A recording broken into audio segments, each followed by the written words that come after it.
4284 নম্বর হাদিস।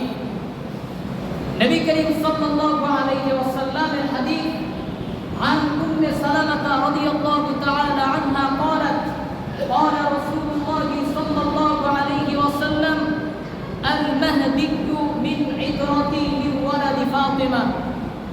নবী করিম সাল্লাল্লাহু আলাইহি ওয়াসাল্লাম বলেন, ইমাম আল মাহদি আসবে আমারই বংশে এবং তিনি হবেন মিন ওয়ালাদি ফাতিমা, ফাতিমা রাদিয়াল্লাহু তাআলা আনহার বংশে, অর্থাৎ হযরত হাসান রাদিয়াল্লাহু তাআলা আনহুর যে বংশ, সেই বংশেই হযরত ইমাম আল মাহদি আগমন করবেন।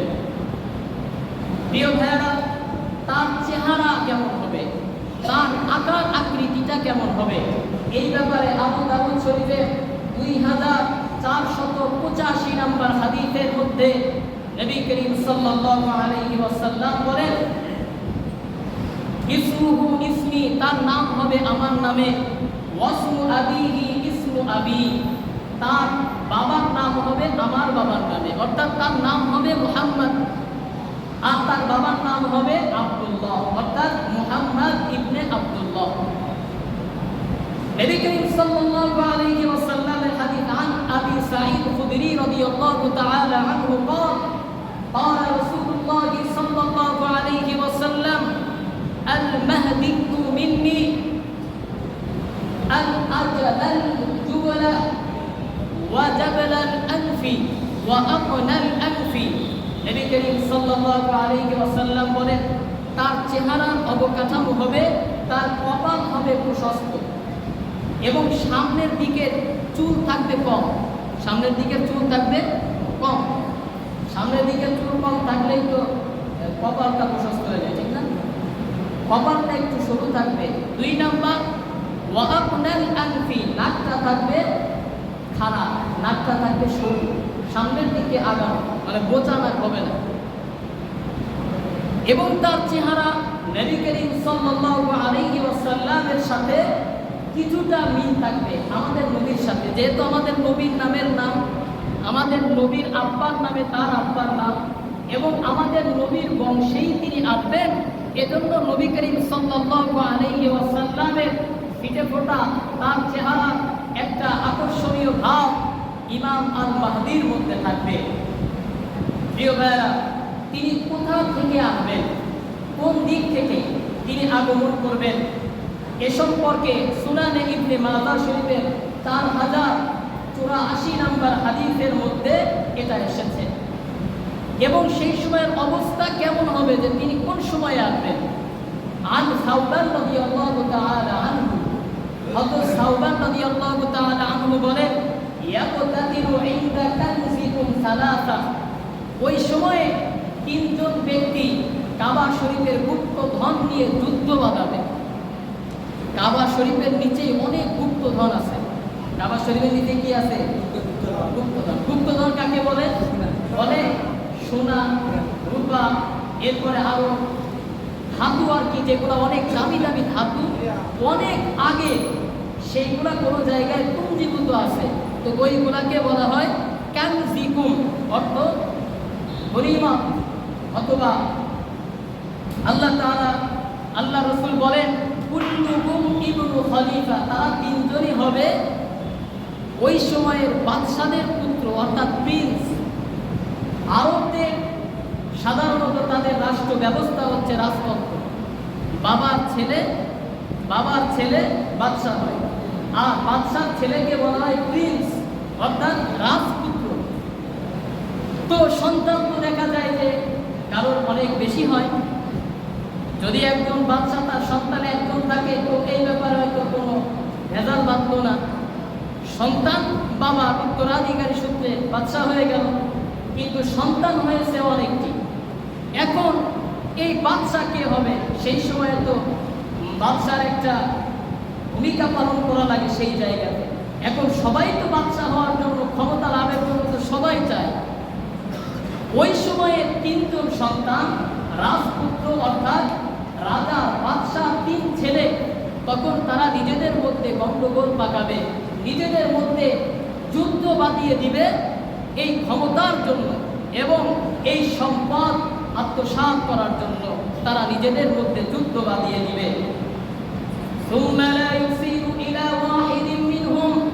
নবী করিম সাল্লাল্লাহু আলাইহি ওয়াসাল্লাম বলেন, মারামারি তো তিনজনই করবে, কিন্তু কেউই এই গনিমতের মাল, এই সম্পদ তারা পাবে না। সুম্মা তাতলুউ রায়াতুস সুদ মিন কিবালিল মাশরিক, তখন পূর্ব দিক থেকে কালো পতাকাবাহী একটি দল আগমন করবে। সুবহানাল্লাহ, সুবহানাল্লাহ। এখানে সবচেয়ে সূক্ষ্ম যে ব্যাপার সেটা হলো, ইমাম মাহদী যখন আগমন করবে তখন আরবের অবস্থা খুবই করুণ হবে। আরবের এই ক্ষমতা নিয়ে নিজেদের মধ্যে কন্দল, নিজেদের মধ্যে হানাহানি, মারামারি ব্যাপকতা লাভ করবে। এবং মুসলিমরা তখন একজন নেতা, যেমন দেখেন এই যে ফিলিস্তিনে আমার হাজার হাজার মুসলিম ভাইদেরকে, বোনদেরকে হত্যা করা হচ্ছে, তাদের উপরে নির্যাতনের স্টিম রোলার চালানো হচ্ছে, আরব দেশ থেকে, সৌদি আরব থেকে একটা কথাও আমরা শুনতে পাই না। কথা বলেন ঠিক কিনা?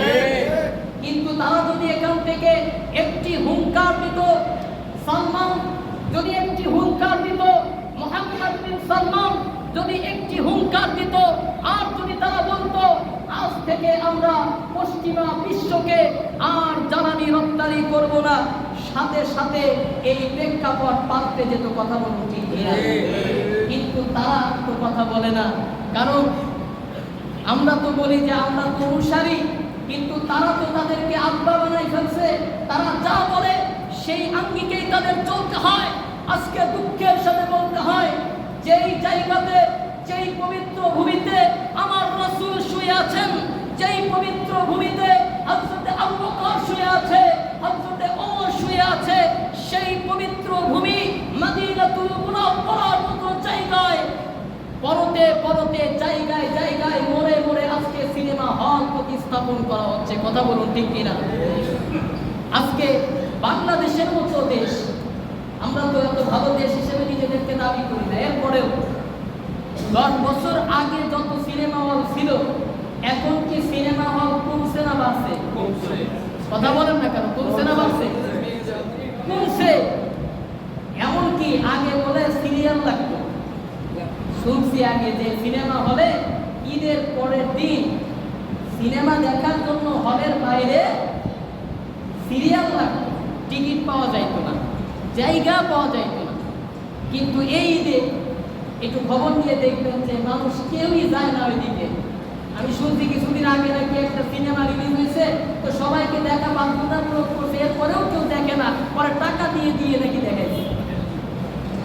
তো আমাদের মতো দেশে সিনেমা হল বিলুপ্ত হয়ে যাচ্ছে। আলহামদুলিল্লাহ বলেন সবাই, জোরে বলেন আলহামদুলিল্লাহ।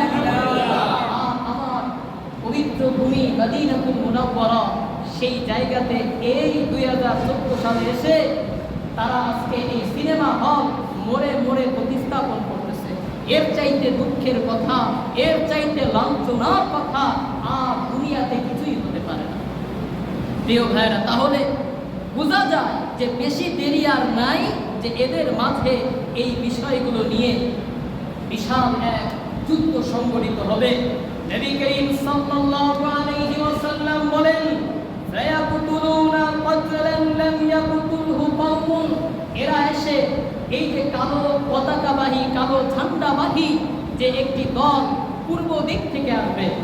এখন বলবেন হুজুর, পূর্ব দিকটা কোন দিক? প্রশ্ন আছে না নাই? পূর্ব দিক আপনাকে দেখতে হবে সেন্টার থেকে পূর্ব দিক, বাংলাদেশ থেকে পূর্ব দিক না। সেন্টার হচ্ছে কাবা, কাবা থেকে পূর্ব দিক কোনটা? কাবা থেকে পূর্ব দিক হচ্ছে খোরাসান। খোরাসান থেকে একটি কালো পতাকাবাহী দল কাবা শরীফের দিকে অগ্রসর হবে এবং এই কালো পতাকাবাহী দলের মধ্যেই থাকবে হযরতে ইমাম আল মাহদী। চিল্লায় পড়ে সুবহানাল্লাহ। তিনি এসে যুদ্ধ করবেন এই 3 নরপশুর বিরুদ্ধে, যারা কাবা ঘরে বিশৃঙ্খলা করবে। আল্লাহর রাসূল বলেন, এমন যুদ্ধ হবে, এই এমন যুদ্ধ এর আগে কোনোদিন সংঘটিত হয়নি। এরপরে হযরত ইমাম আল মাহদী তার আবির্ভাব ঘটবে। অন্যান্য হাদিস থেকে আমরা পরবর্তী ঘটনা জানবো। এই হাদিসে যেটা আছে, ফাইদা রাআইতুমুহু, এই দলের মধ্যেই থাকবে ইমাম আল মাহদি। এবং এই মাহদি আত্মপ্রকাশ করার পরে আল্লাহর নবী বলেন, ফারাআইতুমুনি রাআইতুমুহু, যখন তাকে তোমরা দেখবে, ফাবাইয়ুহু, তখন তার হাতে তোমরা বাইআত গ্রহণ করো। এমনকি ওয়ালাউ হাক্কু আলা তালজি, যদি তোমরা এমন জায়গাতে থাকো যে তোমরা আসতে পারতেছো না, তোমরা মনে করো যে এমন এক কঠিন জায়গাতে আসা সম্ভব না, তোমাদেরকে পাথরের উপর দিয়ে আসতে হবে, তোমাদেরকে বরফের উপর দিয়ে আসতে হবে, অ্যান্টার্কটিকার ওই জায়গাতে আসো, ওখানে তো মানুষ বসবাস করে না, কিন্তু আল্লাহ নবী উদাহরণ দিয়েছেন ওই জায়গাতেও যদি থাকো, বরফের উপরে ভর দিয়ে বলেও তোমরা এসে ইমাম আল মাহদির হাতে বাইআত করো। প্রিয় ভাইরা, আল্লাহ নবী বলেন, ফাইন্নাহু খলিফাতুল্লাহি আল মাহদি, কারণ ইমাম মাহদি হবে আল্লাহ সুবহানাহু ওয়া তাআলার খলিফা।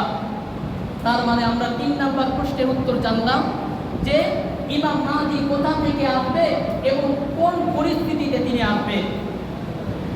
4 নম্বরে তিনি মুসলিম জাতির খলিফা নিযুক্ত হবেন, অর্থাৎ তিনি একজন শাসক হবেন, এমন একজন শাসক যেমন শাসক পৃথিবীতে কোনোদিন আসে নাই এবং কিয়ামত পর্যন্ত আসবে না। তিনি এমনভাবে শাসন করবেন, 7 বছর, এই 7 বছর গোটা পৃথিবীতে কোনো অন্যায় থাকবে না, গোটা পৃথিবীতে কোনো অনাচার থাকবে না, কোনো অভাব থাকবে না, গোটা পৃথিবীতে ন্যায় এবং ইনসাফ দিয়ে হযরত ইমাম মাহদি ভরে দিবেন। চিল্লায় করে সুবহানাল্লাহ। 5 নাম্বার, তার আগমনের সময় একটি বড় ঘটনা ঘটবে, যেটা মুসলিম শরীফের 2882 নম্বর হাদিস এবং 2884 নম্বর হাদিসে নবী করিম সাল্লাল্লাহু আলাইহি ওয়াসাল্লাম বলেন, দুনিয়াতে যখন বড় কোনো ব্যক্তি আগমন করে তো ওই সময়ে আল্লাহ তাআলা পৃথিবীতে একটা নারা দেন, যেমন আমার আপনার নবী সাইয়্যিদুল মুরসালিন জনাবে মুহাম্মদুর রাসূলুল্লাহ সাল্লাল্লাহু আলাইহি ওয়াসাল্লাম দুনিয়ার বুকে যেই বছর পদার্পণ করেছেন, ওই বছর হাতি হস্তি বাহিনীর যেই ঘটনা সেটা সংঘটিত হয়েছিল। আমরা সেই ঘটনা জানি। আব্রাহাম তিনি কাবাঘর ধ্বংস করার জন্য এসেছিলেন।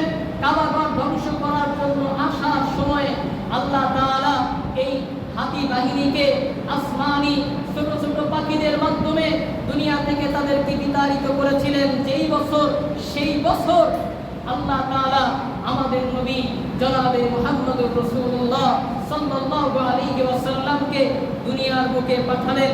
একটু চিন্তা করুন, দেখেন কাবাঘর নিয়েই কিন্তু পরবর্তী ঘটনা। হযরত ইমাম মাহদি দুনিয়ার বুকে যেই বছর আসবেন, তিনি আত্মপ্রকাশ যেই বছর করবেন, তো সেই বছরও এই যে 3 জন রাজপুত তারা যেই মারামারি এবং যুদ্ধ করতেছে, সেটাও কিন্তু কাবাঘরকে নিয়েই। এবং তাদের সাথে যুদ্ধ করার পর যখন ইমাম মাহদি আলাইহিস সালামের হাতে মুসলিমরা বাইআত গ্রহণ করবে, তো এই খবর পাওয়ার পরে ইরাকের কাল নামক একটি গোত্র তারা একটি বাহিনী প্রেরণ করবে। নবী করিম সাল্লাল্লাহু আলাইহি ওয়াসাল্লাম বলেন, বাইদা নামক জায়গায় যখন এই বাহিনী উপস্থিত হবে, আল্লাহ সুবহানাহু ওয়া তাআলা তাদেরকে ভূমিধসের মাধ্যমে জমিনের নিচেই তাদেরকে তলিয়ে দিবেন। হযরতে আয়েশা সিদ্দিকা রাদিয়াল্লাহু তাআলা আনহা বললেন, ইয়া রাসূলুল্লাহ, বাইদা নামক জায়গায় যখন তাদেরকে ধসিয়ে দেওয়া হবে, সেই জায়গায় তো নিরীহ কোনো মানুষও থাকতে পারে। আল্লাহর নবী বললেন, সেখানে 3 প্রকার লোক থাকতে পারে। এক হলো যারা ইচ্ছায় ইমাম মাহদির বিরুদ্ধে যুদ্ধ করতে এসেছে। 2 নাম্বার, যাদেরকে জোরপূর্বক এই যুদ্ধে প্রেরণ করা হয়েছে। 3 নাম্বার, পথচারী, তারাও থাকতে পারে। আল্লাহ তাআলা সবাইকে সমূলে ধ্বংস করে দিবেন, সবাইকে খুসুফ করে দিবেন, সবাইকে ধসিয়ে দিবেন। আর হাসরের ময়দানে তাদের নিয়তের অনুযায়ী আল্লাহ তাআলা বদলা দিবেন। অর্থাৎ যারা পথিক ছিল তারা তো আসলে যুদ্ধ করতে আসে নাই, ইমাম মাহদির বিরুদ্ধে অবস্থান নিতেও আসে নাই। হাসরের ময়দানে আল্লাহ সুবহানাহু ওয়া তাআলা তাদেরকে নাজাত দিয়ে দিবেন। আর যারা ইমাম মাহদির বিরুদ্ধে যুদ্ধ করার জন্য অগ্রসর হয়েছে, আল্লাহ তাআলা তাদেরকে জাহান্নামের মধ্যে নিক্ষেপ করবেন। প্রিয় ভাইয়েরা, 6 নম্বরে আমরা যে বিষয়টি জানবো সেটা হলো ইমাম মাহদি কত বছর শাসন করবে। আবু দাউদ শরীফের 2485 নম্বর আয়াত হাদিসে নবী করিম সাল্লাল্লাহু আলাইহি ওয়াসাল্লাম বলেন, ইয়ামলিকু সাবআ সিনিন, তিনি 7 বছর পৃথিবী শাসন করবে। 2 মিনিট আছে, সবচেয়ে গুরুত্বপূর্ণ বিষয়টা বলি। 7 নম্বর, ইমাম মাহদি যেই সময়ে আসবে, আমরা আগেই বলেছিলাম যে বড় বড় কিয়ামতের আলামত হলো 10টি। মনে আছে না সবার? জোরে বলেন তো, কিয়ামতের বড় আলামত কয়টি? আবার বলেন। এটা বলার সময় বলেছিলাম একটা আলামত যখন ঘটবে সাথে সাথে বাকি 9টাও ঘটে যাবে। উদাহরণ দিয়েছিলাম, একটা তসবিহ যদি ছিঁড়ে দেওয়া হয়, এক একটার সাথে আরেকটা গিট অথবা আরেকটা এই যে কদম যেগুলো আছে সেইগুলা এক একটার সাথে আরেকটা যেভাবে ছিটকে পড়ে, তো বড় আলামত একটা সংগঠিত হওয়ার পরে বাকি আলামতগুলো এইভাবেই দ্রুততার সাথে সংগঠিত হয়ে যাবে। ইমাম মাহদি আলাইহিস সালাম যখন দুনিয়ার বুকে পদার্পণ করবে, দুনিয়ার বুকে আত্মপ্রকাশ করবে, তো 7 বছর তিনি যখন শাসন কার্য শেষ করবেন, এরপরে তিনাকে দাজ্জালের আবির্ভাব হবে। এ ব্যাপারে আমরা আলোচনা করব। দাজ্জালের আবির্ভাব হবে। দাজ্জাল যখন ইমাম মাহদি এবং তার সাঙ্গপাঙ্গ, তার সেনাদল সবাইকে যখন ঘিরে ফেলবে, তখন সিরিয়ার জামে মসজিদে ইমাম মাহদি তার অনুসারীদেরকে নিয়ে অবস্থান করবে। রাতের বেলা চারপাশে দাজ্জালের বাহিনীরা ঘিরে রেখেছে, ভিতরে ইমাম মাহদি তার অনুসারীদেরকে নিয়ে অবস্থান করছেন। এই পর্যায়ে আল্লাহর কাছে তারা দোয়া করবে, কারণ এখন তো আর বাঁচার কোনো উপায় নেই। এমন পর্যায়ে যখন নাকি সুবে সাদেক চলে আসবে, আল্লাহ সুবহানাহু ওয়া তাআলা পয়গম্বর যিনি ছিলেন হযরত ঈসা ইবনে মারইয়াম আলাইহিস সালাম, 2 জন ফেরেশতার কাঁধে ভর করে সিরিয়ার জামে মসজিদের মিনারের উপরে তিনি পদার্পণ করবেন। সবাই বলুন সুবহানাল্লাহ। ঈসা আলাইহিস সালাম যখন পদার্পণ করবেন, তিনি ভিতরে যাবেন। ভিতরে যাওয়ার পরে ইমাম আল মাহদি তাকে চিনে ফেলবে, পরিচয় হবে। এমন সময় ফজরের আযান হয়ে যাবে। ফজরের আযানের পরে ইমাম মাহদি ঈসা আলাইহিস সালামকে বলবেন, আপনি ইমামতি করুন। কিন্তু হযরতে ঈসা আলাইহিস সালাম ইমামতি করবেন না, বলবেন আপনি ইমামতি করুন, কারণ আপনার মর্যাদা উম্মতের ভিতরে সবচাইতে বেশি। ইমাম আল মাহদি তিনি ইমামতি করবেন। এরপরে তিনি বের হয়ে দাজ্জালকে ধ্বংস করবেন, ইহুদিদেরকে ধ্বংস করবেন। আর ইমাম মাহদি ঈসা আলাইহিস সালামের সৈন্য বাহিনীতে তিনিও যোগদান করবেন। প্রিয় ভাইয়েরা, আমরা সংক্ষেপে যে বিষয়টি জানলাম, এখন আমাদের মনে প্রশ্ন জাগে যে ইমাম মাহদির অনুসারী হতে তিনি যখন আসবেন, ভাই আর তার হাতে তো আমরা সকলেই গ্রহণ করতে চাই, কিন্তু কারা গ্রহণ করতে পারবে আর কারা পারবে না? একটা কথার মাধ্যমে এর উত্তর হয়ে যাবে, সেটা হলো ইমাম আল মাহদির হাতে বাইআত গ্রহণ করতে পারবে তারা যারা শরীয়তের আপ টু বটম সব কিছু নিজের ভিতরে ধারণ করতে পারবে। শরীয়তের সব কিছু যাদের মধ্যে পাই টু পাই থাকবে, শুধুমাত্র তারাই ইমাম মাহদির অনুসারী হবে এবং ইমাম মাহদির হাতে বাইআত গ্রহণ করতে পারবে। কিন্তু যাদের ভিতরে শরীয়তের কিছু কমতি থাকবে, হারামের কিছু রিলেটেড তার ভিতরে থাকবে, তারা ইমাম মাহদির সাথে অংশগ্রহণ করতে পারবে না। আল্লাহ তাআলা আমাদেরকে তৌফিক দান করুন এবং শরীয়ত অনুযায়ী আমাদের জীবন যাপন করার তৌফিক দান করেন।